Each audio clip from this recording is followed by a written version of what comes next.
You guys, I'm starting to think Donald Trump might be not the stable genius he told us he was. Okay, but why all the long faces? So what, we're teetering on the brink of a recession. Is the Russia economy doing better than ours? I mean, who sanctioned who? So what, you need 4 jobs to afford rent? So what, it's hot. As long as we figure out how to live without water, we'll be fine. Cheer up. Cheer up. I'm sure all of this is going to work out just fine. No, I was not looking for cheap flights to Canada.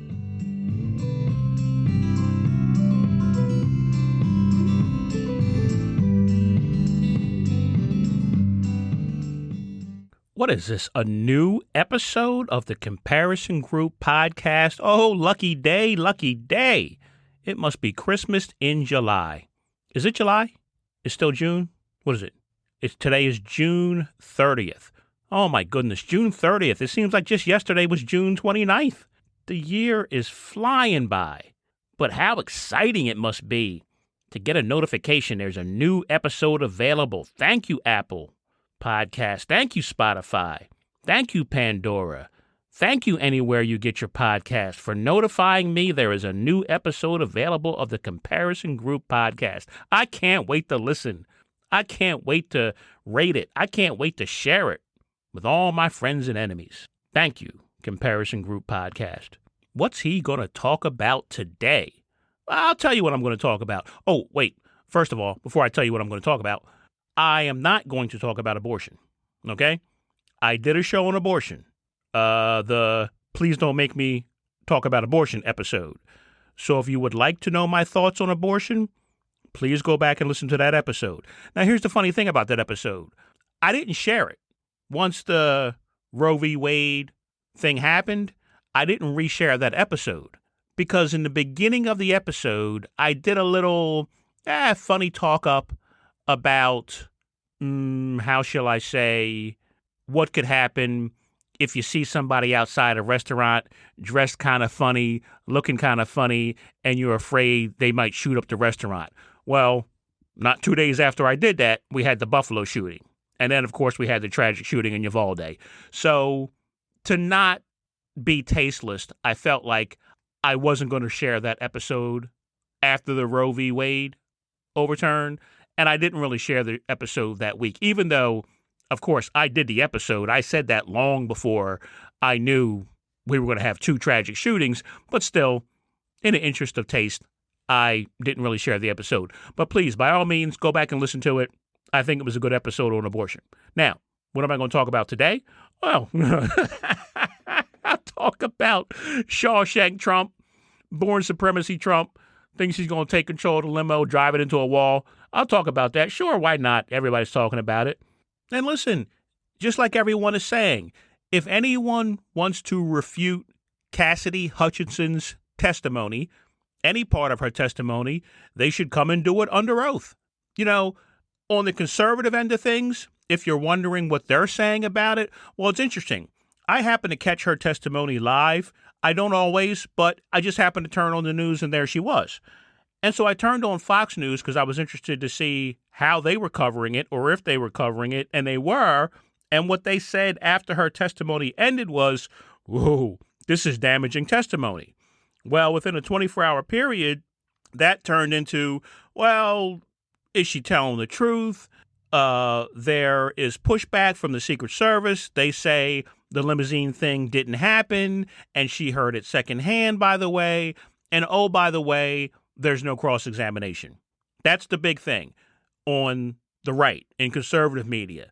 This is not a fair investigation, a fair select committee, because there's no cross-examination of the witnesses. Well, fear not. Fear not. Right?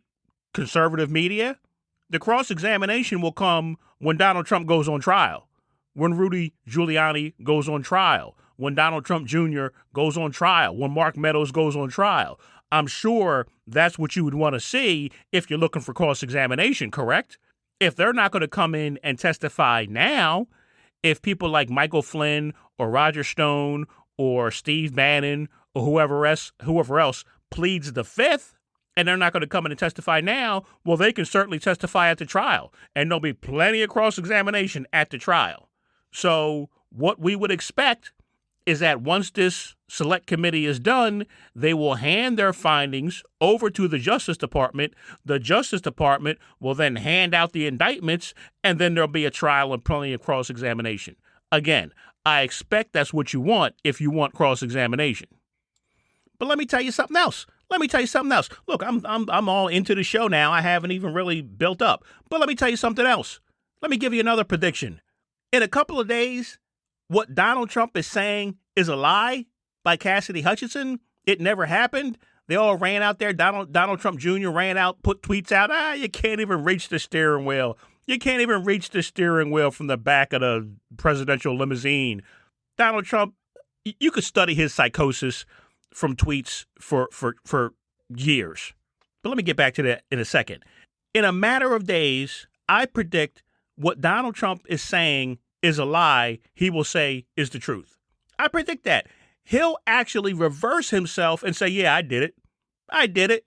You know why? Because it's suddenly going to become a badge of honor for him to have wanted so desperately to be with his quote-unquote people, to march to the Capitol with his quote-unquote people. He's going to soon discover that the people love the story of him saying, I want to go to the Capitol. I want to go be with my people, and being willing to drive the presidential limo into the wall to do it. They're going to love that story. So he's going to say, oh, that makes me look good? Well, you know what then? Yeah, I did do it. He's going to reverse course. Watch. They'll all reverse course. Fox News will reverse course. Fox News is saying, the story, it ain't adding up. The Secret Service says it never happened.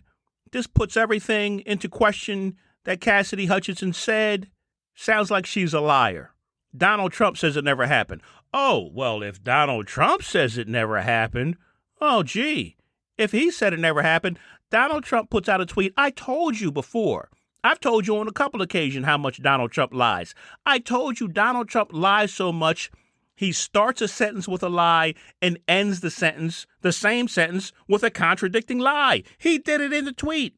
He started out, if you call it a tweet, I don't know, what do you call it on his platform that he's got going, his own social media platform, this Truth Social, which, by the way, the company that was supposed to take this Truth Social public, they're under grand jury investigation, because why wouldn't they be? I mean, but anyway, he puts out a message, whatever you call it, on his platform, starts off by saying, I hardly knew her. Because to him, what could be a greater insult to say, I don't even know who you are? That's his psychotic narcissism. Then he ends the sentence by saying, and she wanted to come to Florida with us, and I personally turned her down. So I didn't know her, but I personally turned her down for a job. The man cannot help himself. He lies even when he doesn't have to. That's a compulsive liar. He lies even though he doesn't have to. The truth would be just fine. Let me tell you something else. I'm not going to play the clip of Cassidy Hutchinson. If you haven't heard it by now, shame on you. Go find it on YouTube. It's been played 1,000,000 times. The man tried to, and her telling her testimony under oath, he tried to grab the steering wheel, tried to choke out a Secret Service agent because he wanted to go to the Capitol. If it's true, let me put it to you this way. Republicans. If it's true, Republicans, conservative media, 20 years ago, Bill and Hillary Clinton left the White House. Okay? 20 years ago. Up to this moment, conservative media still makes a big deal out of some furniture they took from the White House. I kid you not. I would not bring this up to you if it wasn't incredibly insane and how it ties in. Donald Trump tried to steal our country, tried to steal our democracy, Republicans and conservative media. He tried to steal this country. Hillary and Bill Clinton apparently took some items of furniture, some lamps, some rugs, a couple end tables from the White House that they believed were theirs to take because they believed they were gifts to them and not gifts to the White House. And conservative media has not stopped talking about it for 20 years. For 20 years. So Donald Trump tries to steal the entire country, tries to overturn a fair election, and conservative media says, he's a little quirky. Give him his space. He's a little quirky. One American News, the foxier Fox News, then Fox News, One American News, on the night that the Select Committee did their primetime hearings, they ran a Isn't Donald Trump Awesome show. That's what they did. They ran like this special praising Donald Trump for an hour on One American News, calling themselves a news channel. I'm telling you, if you Google Clintons took furniture from White House, here's what you'll get. ABC News article about White House gifts that Clinton said were gifts to them. Furniture, rugs, lamps. They said, hey, whatever, we'll give it back. Some of this stuff was donated in 1993. They said, look, we'll give it back. If there's a conflict, we'll give it back. You'll get another article from Reuters from March of 2020. From March of 2020, a fact check to the claim Clintons admit to stealing from the White House, rated as false. Now, who was putting that out in 2020? That Reuters had to fact check it, that Clintons admitted they stole furniture from the White House. But there it was. The second result up there, a fact check from Reuters from 2020. Then you get a fact check from factcheck.org from 2016. Question, did Bill and Hillary Clinton return furniture they took from the White House in 2001? Answer, yes, the Clintons returned more than $28,000 worth of items, which they said they thought were personal gifts given to them and not to the White House. And it goes on and on. A fact check from Jacksonville.com News. Was Hillary and Bill Clinton forced to return $28K worth of furniture? Was Hillary and Bill Clinton? Oh, my goodness, Jacksonville. What's with the grammar? I mean, my grammar ain't that great. All right, anyway. PolitiFact.com. Viral image claims Clinton stole $200,000 in furniture. Now it's up to $200,000. 20 years. 20 years later, it's still a story in conservative circles that Bill and Hillary Clinton took furniture. Guess what? When she left as Secretary of State, they started again. They started again with the story. When Hillary Clinton left her office as Secretary of State, she stole furniture. This is conservative media.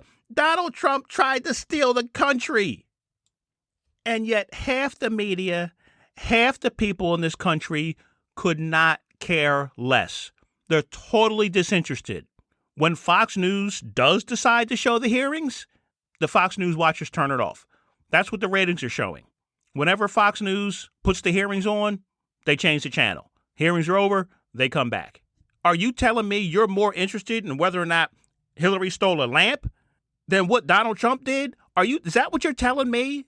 Are you that convinced that Donald Trump is a stable genius and good for this country? Let me clue you in on something. Donald Trump doesn't even believe that. Donald Trump didn't even want to be president again. He really didn't. I know that sounds crazy to say when you look at the lengths he was going through to be president again, but maybe I should put it this way. Donald Trump really hadn't given any thought to being president again. Let me play a clip for you.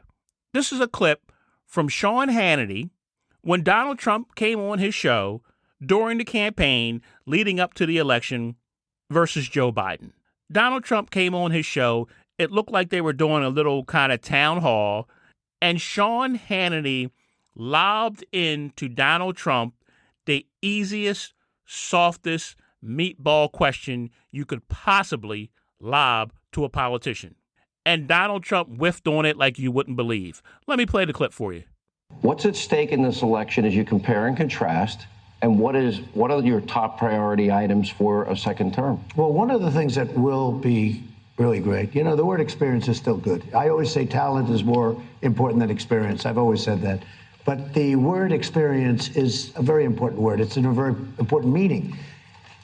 I never did this before. I never slept over in Washington. I was in Washington, I think, 17 times. All of a sudden, I'm president of the United States. You know the story. I'm riding down Pennsylvania Avenue with our first lady, and I say, this is great. But I didn't know very many people in Washington. It wasn't my thing. I was from Manhattan, from New York. Now I know everybody. And I have great people in the administration. You make some mistakes, like, you know, an idiot like Bolton, all he wanted to do is drop bombs on everybody. You don't have to drop bombs on everybody. You don't have to kill people. I ended it because it just goes on like that. That's the guy you wanted to be president again. How do you blow that question? That was smack dab in the middle of coronavirus. That was in 2020. Smack dab in the middle of coronavirus. So what will be your agenda? What will be your priorities in your second term? How do you blow that? That would be like if your wife asked you, do you ever think about any of your ex-girlfriends? And your answer was, only when you and I make love. That answer would be almost as bad as the answer Donald Trump gave. If Sean Hannity said, what will be your priorities in your second term? And Donald Trump answered just by reading off a list of television shows he likes to watch, that would have been a better answer than the one he gave. How do you blow that? And isn't it amazing to listen to him without video? Doesn't he sound even crazier when it's just the audio? How he just rambles on incoherently? That's the guy the Republican Party is desperate to be president again? That's the guy Republicans all over this country going, I got to figure out how to get this guy's endorsement. I need his endorsement. Republicans, good Trump supporters. I talked to some of you. I know some of you. Are you kidding me with this guy?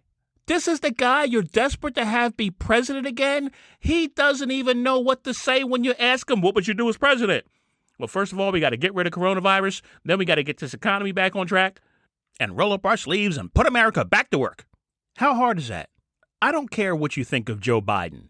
If I said, rate how you think Joe Biden is doing on a scale between 1 and 10, 1 being the worst, and you said negative 100, fine. I'm fine with that. I'd put him somewhere around a soft 5, but okay. If you said negative 100, he's still trying. He's still at least trying to do the job. If you asked him, Joe, what are you going to do next? He'd bumble through a decent answer. He'd say, I got to do something about this inflation. Like my dad used to say, if you don't have enough nickels in your pocket, then you don't have enough penny loafers on your feet. Whatever, you know, he'd say something goofy.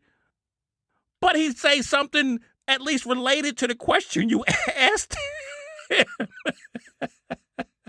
I got to move on. I could talk about this all day. I told you the psychosis in his tweets just comes through every time. There's something seriously wrong with the man. I don't know what's going on with the Republican Party. But then again, I don't know what's going on with the Democratic Party that you struggle so much against this Republican Party that exists right now. You know, it would be like if the Harlem Globetrotters went on a losing streak. I mean, Democrats, you think so highly of yourself, you're supposed to win every time. If this Republican Party is so bad, you're supposed to win every time. This is why I turn and upset people and make people not share my show. But listen, just listen to me. You know, everybody is falling in love with this Cassidy Hutchinson and Liz Cheney, and that's fine. That's all well and good. I have no idea where Cassidy Hutchinson and Liz Cheney stand on unions or abortion or gay rights. I don't know. I know they're Republicans, but it's okay for them. You support them, or at least you appreciate what they say, what they do. It's the same thing I'm doing here, just pointing out where I see flaws on either side.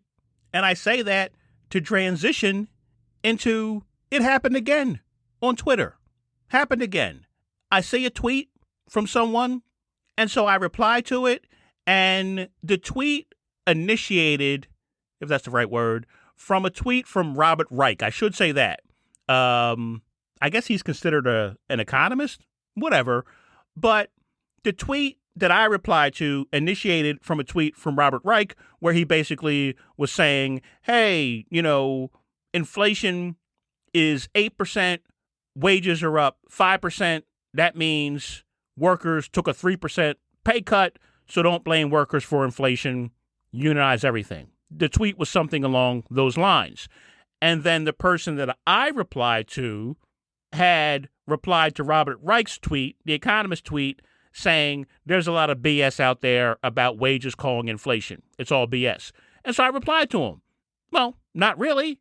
It's kind of what everyone is saying right now. Every reasonable person who can look at the economy and look at the way things work and say, yeah, wages have something to do with the increase in prices. In other words, inflation. And I posed this to the person, and of course, no reply. No reply. And I'm not going to give the person's name because it's not about that. I'm not trying to call somebody out here or start trouble with someone here. I'm just putting it out there. I'm just asking the question as I have been asking the question. Don't you have to be full and complete in your analysis of things? This guy appeared to be a pretty big heavy hitter in liberal politics. He had like 250,000 followers on Twitter. Seemed like he was a pretty big guy in an organization, a left-leaning organization. So to act as if the increase in wages, 5% now, increase in wages, which when I told you a few shows ago, a 4% increase in wages was the largest increase in 20 years. Well, 5% in a year increase in hourly wages, that's pretty doggone good too. But don't you have to look at it and say, yeah, somewhere in between this 8.6% and 0, somewhere in between there lies the contribution to inflation of increased wages. Somewhere. It's not nothing. Why would you act as if it's nothing? Why would you get upset if I point out that, yes, increased labor cost has led to increased prices? Because I said to this guy, you don't have to blame the workers to say that. It's not the workers' fault. That seems to be the approach the left is taking. If you say increased labor contributes to inflation, well, then you're crapping on labor. What? No, that's not the point. That's not the case. But the real problem here, the problem why the left is struggling so much with this, is because it blows up one of their main beliefs. That if you just give people money, if you just help people out, tax the wealthy and help people pay for childcare, help people pay for education, help people put food on the table, help struggling people, help struggling families, the economy will be great. Well, to a degree. We've learned to a degree. You can't overhelp. That's all.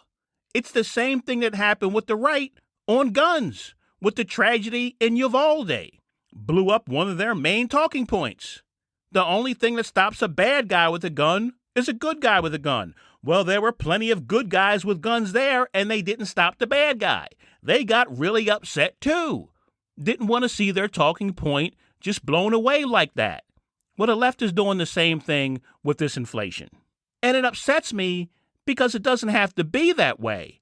I think the left can make it easier on themselves with the labor, with the unions, with the inflation, if they just get off the talking points. If they just stop listening to these people who I guess get paid to never be wrong. That's the only thing I can think. But what's your job? I get paid to never be wrong. That must be a hard job because I'm wrong 3, 4, 5 times a day. So you come out and you say, oh, yeah, we got it wrong. We overcooked the economy just a bit. Yep, that last round of stimulus probably didn't need that one. We heated things up in the economy just a bit. We were a little bit slow on reacting to it. But, the other side of it could have been worse. We'll never know. That's all. Honesty. That's all anybody wants. Honesty and directness. I listened to Kamala Harris be interviewed by Dana Bash the other day, and she was so evasive in the easiest, once again, easy softball questions to answer. Do you think Donald Trump should be charged? Well, I never weigh in on another prosecutor's case. Why not? Why not, Kamala? Again, I don't know why the left makes it harder for themselves. Whatever you're afraid, whatever spin you think is going to be put on your answer, Kamala Harris, by the right, it's going to be put on your answer. no matter what answer you give, whether you give the non-answer that you gave, whether you give a direct answer, whether you give a good answer, whether you give a bad answer, the right is going to put a negative spin on your answer. So you get a negative spin on the right, but then you also get a negative review from the left because you didn't answer the question. Should Donald Trump be prosecuted after what you've seen? I never weigh in. I never weigh in on another prosecutor's case. You think the left is happy with that answer? The left is waiting for you to say, you're doggone right, he should be prosecuted. What more do you need to see? But that's politicians being politicians. That's politicians listening to their political advisors, I guess. You know what? Let me see if I can find the one clip from the interview with Kamala Harris and Dana Bash. Hang on, I'll be back. Okay, here's a clip when she talks about the economy and inflation. All right, listen to this. Speaking of disparities and just overall anxiety, I want to ask you about the economy. There is a lot of anxiety about the economy. People's wallets are really being hurt. Right now, gas prices, as you well know, they're still near about $5 a gallon. The president said he wanted a gas tax holiday. It doesn't seem like it's going anywhere in Congress. What else is in your toolbox? Is there anything else you can do to help bring down the cost of gas? Well, first of all, let's just say that this is a very real issue, and we have to do something about it. And it's one of our highest priorities as an administration. So there is the piece that is about gas and bringing down the cost of gas, which in large part has exploded because of Putin's war in Ukraine. The president is in Europe right now, talking as he has been to bring our allies and partners together so we can have a common defense around what we believe to be democratic principles around sovereignty and territorial integrity. But there are other things we need to do. And so, for example, bringing down the cost of prescription drugs. We are fighting to say something like insulin should cost no more than $35 a month. We are fighting to say that we should have affordable childcare so that working families shouldn't pay more than 7% of their income in childcare. But you've been fighting for that since and we're day one. Keep fighting for that. But now inflation is really high. Are you concerned about a recession? The administration said that they weren't that worried about inflation, and then that changed. I think that there can be no higher priority than what we have been clear is our highest priority, which is bringing down the costs and the prices as much as we possibly can, and we will stay focused on that. I just want to ask you quickly about January 6th. Okay. You are a prosecutor by training and by lots of experience. Based on the evidence presented so far in the January 6th hearings, would you bring criminal charges against the former president, Donald Trump? As a former prosecutor, I never comment on another prosecutor's case. I understand that. What the heck's so funny? Answer the question. But on inflation, the economy, again, it's our top priority. It's our top priority. We understand. Like I'm a customer service rep at AT&T. I understand. I understand your frustration. I understand the American people's frustration. It's our top priority. It's a horrible answer. Who is advising them? Do these people get paid? I want to know. Do these people get paid for advising our politicians? Well, what would you advise her to say, smarty pants? First of all, I've asked you repeatedly not to call me smarty pants. Second of all, I've been saying it. Be honest. Just be honest. You know what's honest? Look at the data. Look at the numbers. The first quarter, the economy shrunk. It shrunk more than it was expected. Consumer sentiment is down. People are pessimistic about the economy, but they're spending. Consumer spending was up in the first quarter of this year. That's the data. That's the information I can bring to you. People are pessimistic. They think things are going south. The economy contracted, and people are still spending. So what do you have to look people in the face and tell them to do honestly? Stop spending. You're contributing to the inflation. The more you continue to spend where you don't need to, you're contributing to the inflation. The prices will not come down for hotel rooms if you keep booking hotel rooms that you maybe don't necessarily need to book. that you maybe will regret that you booked 6 months from now. Now is the time to tighten your belt. Not 6 months from now. 6 months from now is too late. You're going to be broke. I know that's a harsh way to look at it, but if you really want to know how to bring down inflation, stop spending. The prices will not come down if the demand doesn't go away. If you're spending money on things that you do not necessarily need to spend money on right now, things that you could put off, things that you might say, you know what, I don't know where this economy is going. Let me save a couple bucks. Let me hold a couple dollars back. If you're not doing that, you're contributing to the inflation. Now, no one wants to tell the American people that. I get it, because it's honest, because it's bad news. No one wants to say, hey, there might be bad times brewing. No politician wants to say that. But sometimes that's what you got to tell people. We are well past the everyone's pent up from the pandemic and they just want to get out and spend. We're past that. People have been out. People have been spending. It's what's contributing to the inflation. It's time to dial it down now. It's time to pull back a little bit. It's time to be a little bit smarter now.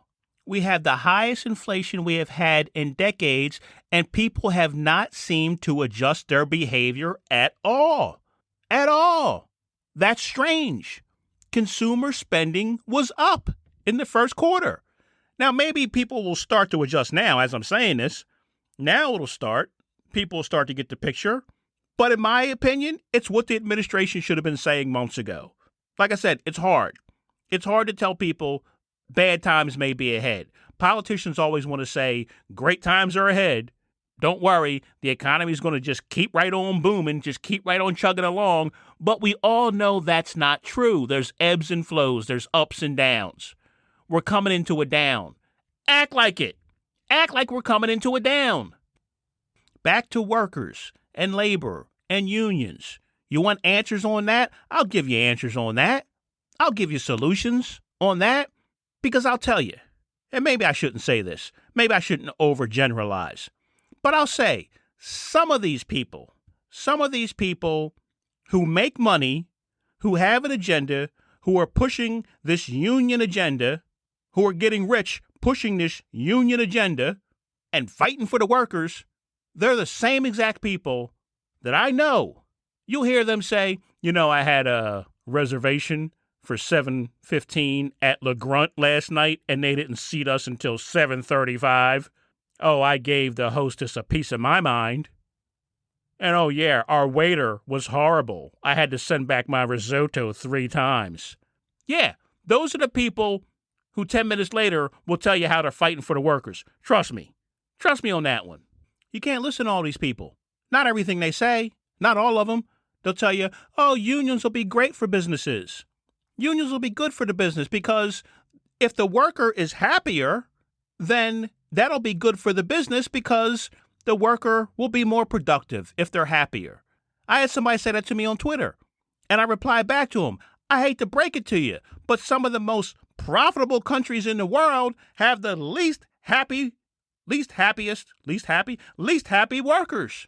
What's that company over there in China where the people throw themselves off the building? They're so unhappy. They had to put nets around the building. What's that, Foxconn? They had to put nets around the building because people were throwing themselves out the window. They were so unhappy.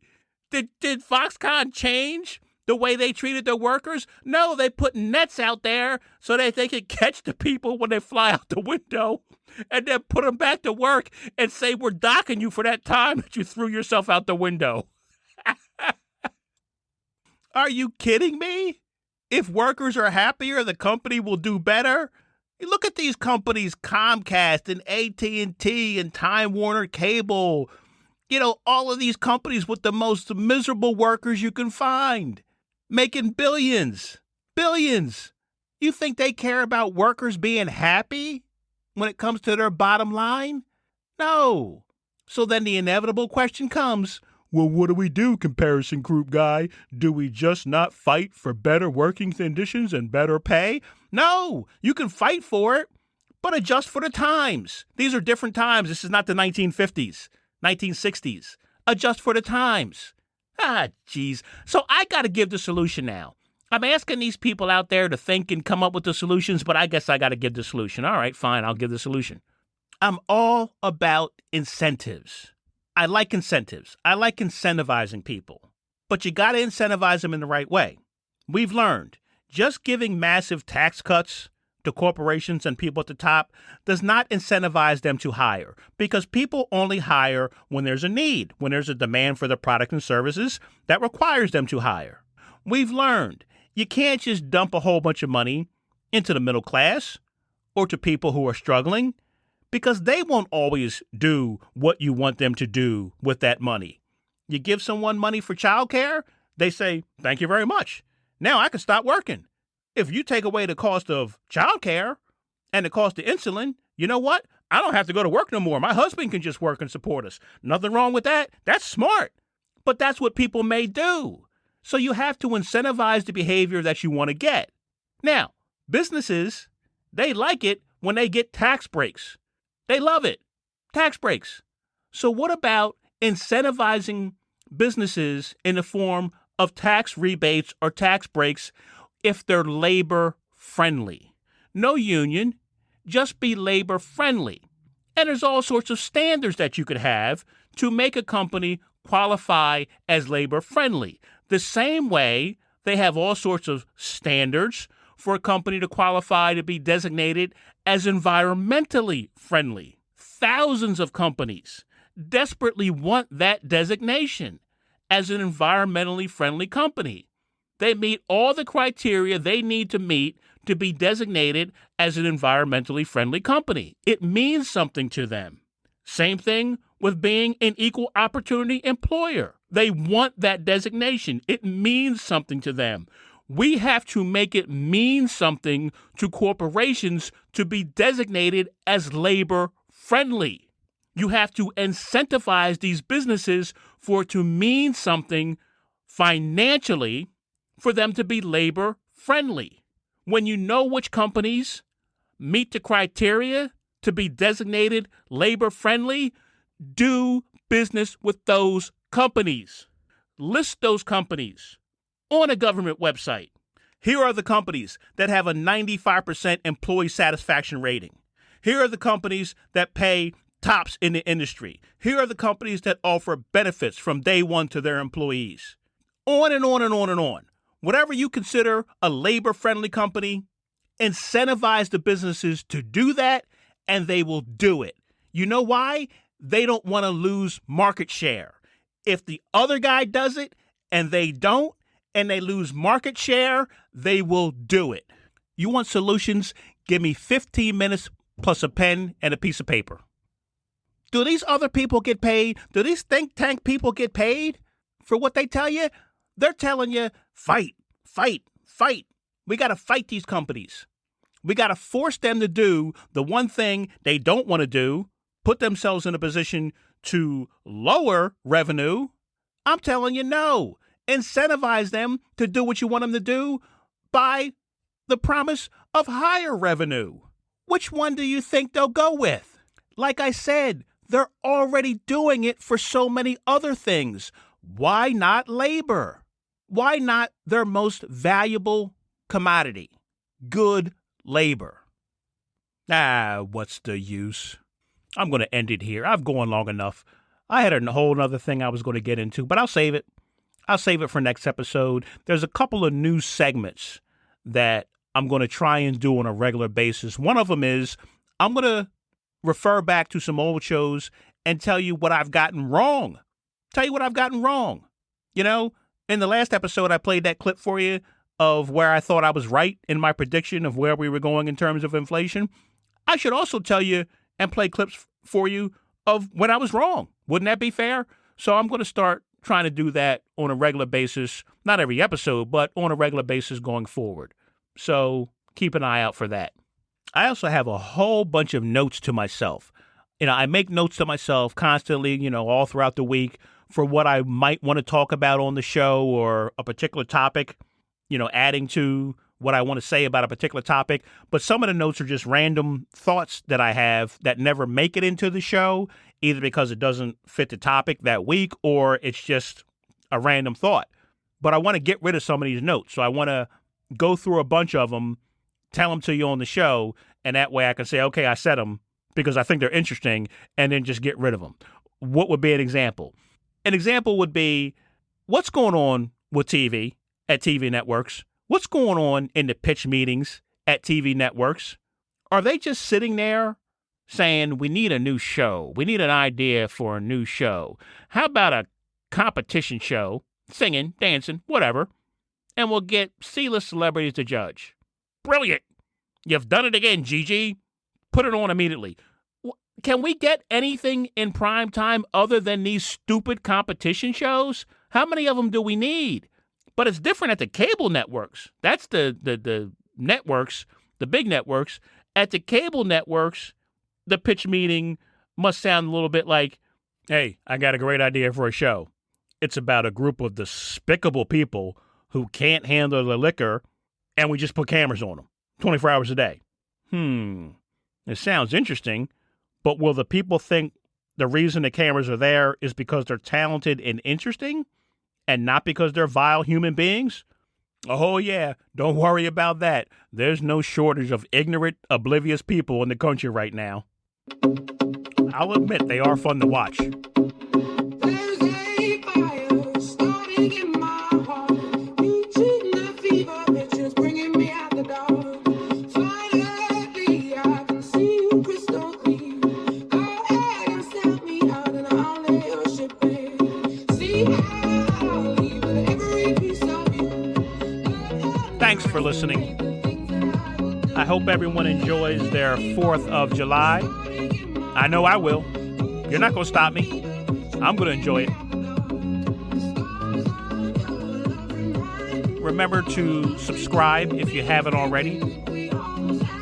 Apple Podcast, Spotify, Google Podcast, Amazon Music, Pandora, anywhere you get podcasts.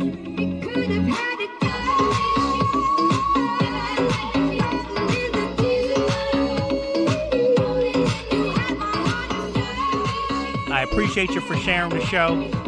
I hope you'll continue to do so. I really do. I'm going to keep cranking out these episodes as best I can. I may not be as regular as some other shows, but I hope when I do put one out, it's worth the wait. I'll see you next time.